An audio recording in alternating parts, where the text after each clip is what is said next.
Welcome to my class. हम लोगों ने नया चैप्टर स्टार्ट किया है सरफेस केमिस्ट्री। सरफेस केमिस्ट्री का मतलब होता है पृष्ठ रसायन। तो पृष्ठ रसायन में मीन सरफेस केमिस्ट्री में हमारा जो पहला टॉपिक हो क्या है, एड्जॉर्प्शन। एड्जॉर्प्शन को हिंदी में क्या बोलते हैं, अधिशोषण। ठीक है ना। तो हमने एक वीडियो इस पर डाला भी था, मतलब एक क्लास लिया भी था एड्जॉर्प्शन पर, और उसमें बताया था कि एड्जॉर्प्शन क्या होता है, उसकी डेफिनेशन आपको बताया था। डेफिनेशन में क्या बताया था हमने आपको ये बताया था कि जैसे कोई ठोस या द्रव है, सॉलिड या फिर लिक्विड है, तो उस पर सरफेस होगी, सतह होगी। उसके सतह पर क्या हो, अपेक्षाकृत छोटे छोटे कणों का अधिशोषण हो। अगर इसको हम अलग कलर से दिखाएं तो यहाँ पर क्या होता है, अपेक्षाकृत छोटे छोटे कणों का या स्मॉलर पार्टिकल्स का यहाँ आकर के क्या होने लग जाए, अक्यूमुलेशन होने लग जाए, यानी आकर के सतह पर चिपकने लग जाए। तो इनका सतह पर आके चिपकना ही क्या कहलाता है, अधिशोषण कहलाता है। यानी accumulation of smaller particles at the surface of solid और liquid substance is known as adsorption. किसी ठोस या द्रव के सतह पर छोटे छोटे कणों का आकर के चिपकना क्या कहलाता है, अधिशोषण कहलाता है। तो ये हमारा सॉलिड है, हम यहाँ कोई जो है लिक्विड का भी सरफेस ले सकते थे, तो ये बात हमने आपको बताया था। लेकिन अब इसमें हमें क्या देखना है कि अधिशोषण के साथ साथ एक टर्म और आता है अवशोषण। मतलब एड्जॉर्प्शन के साथ साथ एक टर्म और आता है एब्जॉर्प्शन। एड्जॉर्प्शन के साथ एब्जॉर्प्शन। एब्जॉर्प्शन क्या होता है, तो एब्जॉर्प्शन हम लोग उसको कहते हैं कि अगर ये पार्टिकल सरफेस पर ना रुक करके इसके अंदर चला जाए, बल्क साइड में चला जाए, तो उस प्रक्रिया को हम लोग क्या कहेंगे, एब्जॉर्प्शन कहेंगे, अवशोषण कहेंगे। कि मतलब पार्टिकल अंदर चला गया। अधिशोषण का मतलब पार्टिकल सरफेस पर ही रुका हुआ है। ठीक है, आई होप आपको इतनी बातें समझ में आई होंगी। अब इसमें हमें देखना ये है कि जो अधिशोषण है इसकी मैकेनिज्म क्या होती है। मैकेनिज्म का मतलब कि कोई भी ठोस या द्रव अपने सतह पर स्वतः छोटे कणों को क्यों चिपका लेता है। जैसे अगर हम कहें कि मान लो दीवार है, आपके घर में जो दीवार होगी उसके ऊपर क्या होंगे, तमाम सारे डस्ट पार्टिकल लगे होंगे, तो किसी ने चिपकाया थोड़ी, वो अपने आप जाकर के वहां चिपकने हैं। तो ये अधिशोषण का एग्जाम्पल है। हम यहाँ पर लिख रहे हैं कार्डबोर्ड पे, तो चौक से जो कुछ भी लिख रहे हैं आपको दिख रहा है। क्यों दिख रहा है, क्योंकि हम जब चौक से लिखते हैं तो चौक इस पर खिंचता है, तो चौक के पार्टिकल्स वो क्या होते हैं, इस पर चिपक जाते हैं। ठीक है, तो इसको भी हम लोग क्या कहेंगे, अधिशोषण कहेंगे। ये कुछ अधिशोषण के उदाहरण हैं। अब देखते हैं कि अधिशोषण होता क्यों है। कोई भी ठोस या द्रव की सतह जो है वो, मतलब या ठोस या द्रव कोई हो, अपने सतह पर छोटे कणों को क्यों चिपका लेता है, अपने आप खुद से क्यों चिपका लेता है।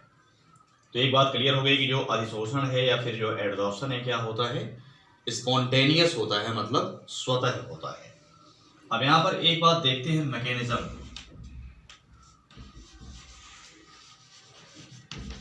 मैकेनिज्म का मतलब क्रियाविधि, कि कैसे यहां पर चिपकता है, उसके अंदर क्या क्या फिनोमिनास होती हैं, उनको देखना है।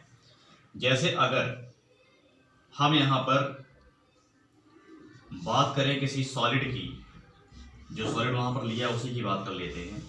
तो इस सॉलिड में मान लो यहाँ बल्क साइड में एक पार्टिकल है, एक कण है, तो इस कण के चारों तरफ भिन्न भिन्न कण होंगे दूसरे वाले, और वो भिन्न भिन्न कण क्या करेंगे, इसको अपने तरफ खींचेंगे, मतलब आकर्षित करेंगे, जिसको इंग्लिश में बोलते हैं अट्रैक्ट करेंगे। जब ये अट्रैक्ट करेंगे तो ये इसको अपने तरफ खींचेगा, ये अपने तरफ खींचेगा, ये अपने तरफ खींचेगा, ये अपने तरफ खींचेगा, ये अपने तरफ और ये अपने तरफ, इसी प्रकार ये भी अपने तरफ खींचेगा। तो आप देख रहे हैं कि बीच वाले कण को, जो ये भिन्न भिन्न प्रकार के कण हैं, वो क्या कर रहे हैं, अपने तरफ खींच रहे हैं उसको। तो खींचने के लिए कोई बल लगा रहे होंगे, कोई फोर्स लगा रहे होंगे, अट्रैक्ट कर रहे हैं, कोई अट्रैक्शन फोर्स लगा रहे होंगे।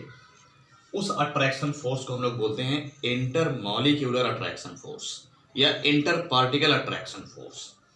अगर यही फोर्स हम यहाँ सरफेस पर चेक करें, तो सरफेस पर मान लो यहाँ पर एक पार्टिकल है, इस पार्टिकल के ऊपर तो कोई पार्टिकल होगा नहीं, जैसे यहाँ ऊपर भी पार्टिकल थे, ऊपर तो कोई पार्टिकल होगा नहीं, पार्टिकल इधर होंगे, पार्टिकल इधर होंगे, इधर होंगे, इधर होंगे।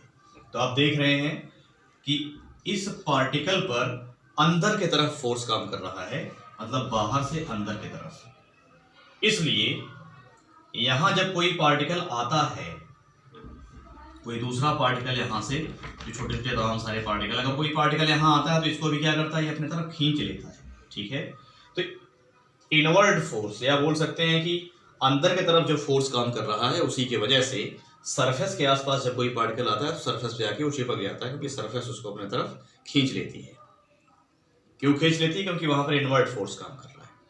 तो ये हुई इसकी मैकेनिज्म। तो हम लोगों ने इसमें ये देखा कि एडजॉर्प्शन क्या होता है, एंड साथ साथ हमने ये भी देखा कि एडजॉर्प्शन कैसे होता है और क्यों होता है। ठीक है, अब इसमें एक बात आपको हम और केवल बताना चाहेंगे, वो क्या, कि ये एडजॉर्प्शन सेल्फ होता है या फिर इसे करवाना पड़ता है। तो हम कहेंगे कि ये जो है स्पॉन्टेनियस होता है। यहाँ एक पॉइंट लिख लीजिएगा, इट इज स्पॉन्टेनियस।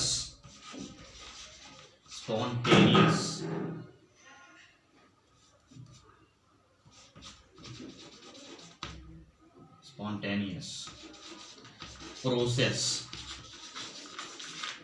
ये हमारा कैसा प्रोसेस होता है? स्पॉन्टेनियस प्रोसेस होता है। ठीक है, मतलब स्वतः होता है। इसका मतलब क्या होगा? स्वतः, अपने आप होता है, इसको करवाने की आवश्यकता नहीं होती। इसका मतलब, इसके लिए अगर हम गिब्स मुक्त ऊर्जा की बात करें तो गिब्स मुक्त ऊर्जा क्या होती है? Delta G. तो जो डेल्टा जी की वैल्यू होगी वो क्या होगी? नेगेटिव होगी। ठीक है ना, वो वैल्यू हमारी क्या होगी? नेगेटिव होगी। तो जिस प्रोसेस के लिए डेल्टा जी नेगेटिव होता है वो अपने आप हो रहा होता है, मतलब वो सेल्फ हो रहा होता है, वो प्रोसेस स्पॉन्टेनियस होता है। आई होप आपको इतनी बातें समझ में आई होंगी।